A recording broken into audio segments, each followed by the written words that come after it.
This cross step that you see SGA do all the time is his go-to size up, but understand his pace when he does it. So now once he gets from half court towards the three-point line, notice how he gets to a near stop once he gets right in front of the line. Now what that pace allowed him to do is read the floor and see where everybody was. So if he does end up driving, he knows what helped to read and where his teammates are.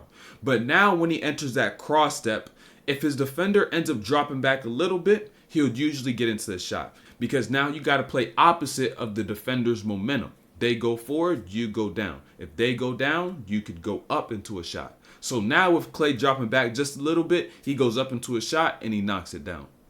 This is what it looks like to dribble with a purpose. When SGA gets off this down screen, Grimes is behind him and his read is now lively. So on this first dribble, he's going to read that lively continues to drop back. So that tells him, I can't get to the rim. So now on the second dribble, he's going to take it and get to space in the mid-range. And now since Grimes is in recovery mode, he's going to pump fake, he's going to jump, and he gets 2 free throws. The best players don't change pace because they want to. They change pace because the defense did something to make them change their pace. They're playing read and react basketball.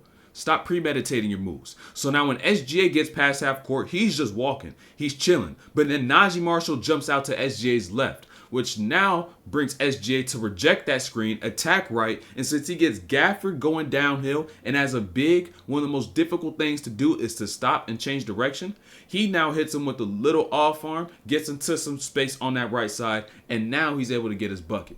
What changing pace allows you to do is be under control. So on this play with SGA, he goes right and Kyrie switches onto him, but he switches back. And now that even shows you that Kyrie's trying to play the rim more so than he is trying to play his shot. So SGA isn't going to settle. So what he does is that he gets downhill.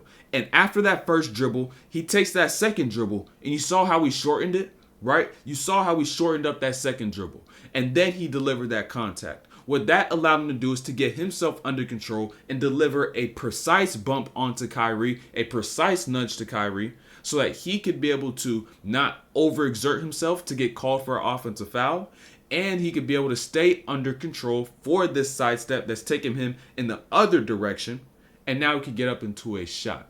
Off this missed shot by Luka, maintaining speed is essential for SGA to capitalize on the situation because the defense hasn't gotten back. They're still running back. So now what SGA does is he cuts over to the left side so that he forces Lively to pick him up and doesn't allow Najee Marshall to be able to pick him up. And so by getting this left side of the floor, maintaining that speed, he's able to put Derek Lively in a situation where he's very uncomfortable, which is moving at a high speed, going backwards. And now with a little bump, with a little nudge onto Lively, he's able to now get out into space and get that bucket from the mid-range. In transition now, this change of pace that SGA does sets up the defense because that time that he changed pace, it gave Gafford time to communicate to Clay that he may end up getting a screen to his right side. So now what SGA ends up doing is hitting a tween to attack the top foot, reject the screen, and get away from the shot blocker in Gafford, who's in the middle of the floor. And now once he gets near the rim, he does a quick lay so that he can get the ball off the glass and stop Gafford from being able to get a block.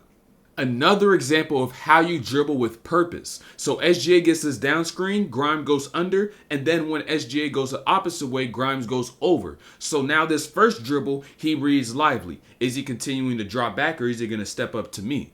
And since he continues to drop back and take away Hartenstein's role, now SGA takes his second dribble to get into a quick pull-up while Grimes is still behind him, and he knocks it down.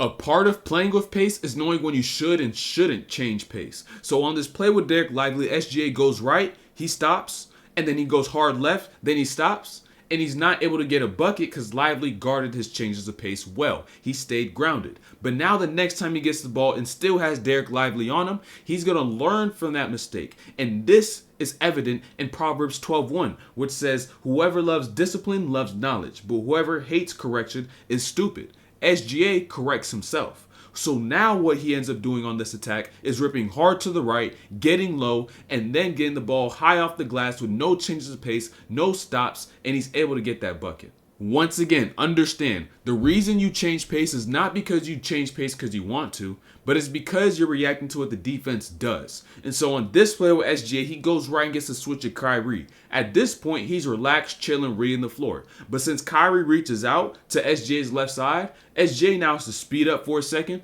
and get past Kyrie. But since his eyes are still up reading the floor, he sees that Lively is flooded over.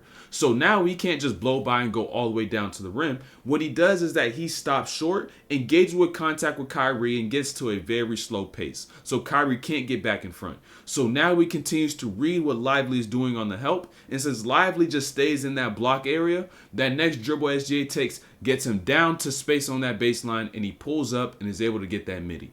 Another reason why you wait is because of spacing. So now notice when SGA gets the switch with Klay, J-Dub still is in space. So what SGA is going to do is just stand there and wait and be patient. And now once J-Dub gets spaced out to that wing, he's able to see that Najee Marshall is not going to play help off of J-Dub because J-Dub is also cooking at this point in time. And so now SGA can attack hard to that left side, not worry about the help from that elbow, and now gets to his pivots and gets a bucket. If you're going to take note of one thing from this video, understand that the justification for you changing pace resides within what the defense does. And not just the person in front of you, but also the four of the people behind them. Make sure your eyes are up, you're reading the help, you're reading the floor, and then you make your decisions. And it's going to make changing pace make a lot more sense.